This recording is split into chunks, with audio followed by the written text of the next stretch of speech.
if you could go back in time, now that you've gone through this transition, like what advice would you give your younger self, or to anyone, I guess, for that matter, in this crowd?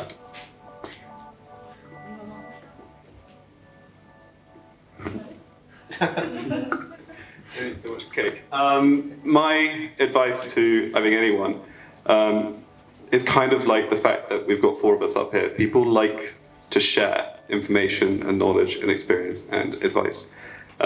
So I wish that when I'd first started thinking about this idea, I'd reached out through things like LinkedIn to every single possible expert. And rather than asking them for cash, I was like, I wish I'd just gone and asked every single one of them for like an hour. I would have bought them a coffee or something like that. But if I could just build up this book of people who could do absolutely everything that might be useful to me in 5 years' time, and then keeping in touch with these guys and like letting them become part of your journey, they will be your first investors if that's what you need. So yeah, ask people for help. I was lucky enough. I have a problem with this mic. Hello? I can speak really loud, that's fine. No, it's not. Okay. Maybe it works here. I don't know. It's not working very well, sorry. Or maybe it's me. I was lucky enough to have someone early on my journey who shared with me the words, stay in the game. And that was very, very early on. And I didn't really know what the hell he meant at the time. I was like, sure, I mean, I'm leaving my job to get into this game, so I'm definitely gonna stay for a little while. But I learned to appreciate over time that what he meant is that there's gonna be a lot of like afternoons where you're like discouraged and you don't know who else to talk to, and you don't know what the hell's gonna happen next, and when's the money coming in, and all sorts of fears and challenges and embarrassment about what other people say about what you're trying to do or accomplish, and naysayers, and so it's a long journey. And so that's one piece of advice that I got, definitely, and I'm so grateful I did. What I would add, that I've had to learn the hard way, is just to be patient. Honestly, just to be patient with the journey, because as I said, like, I had no clue that I would be here 6 years later.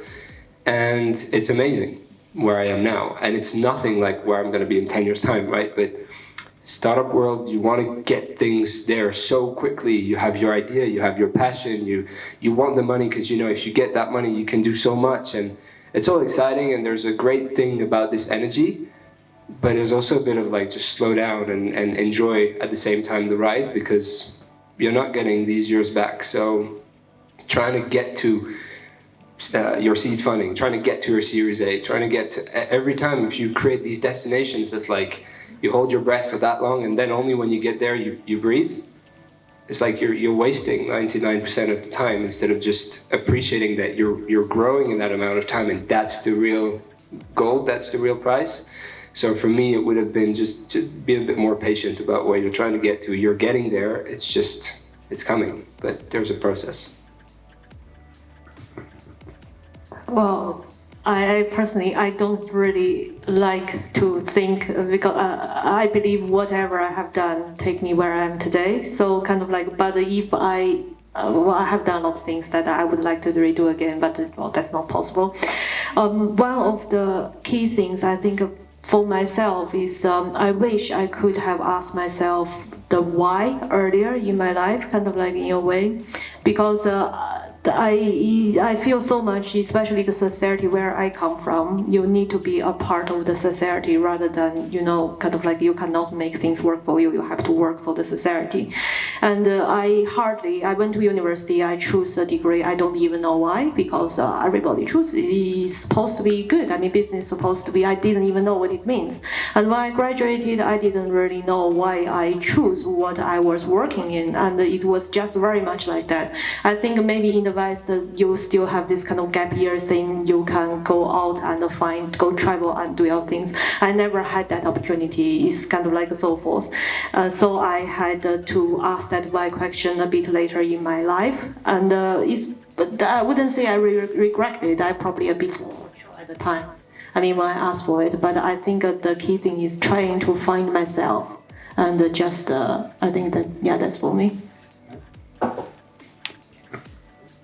Not to completely disagree, but mine would have been be so bloody impatient.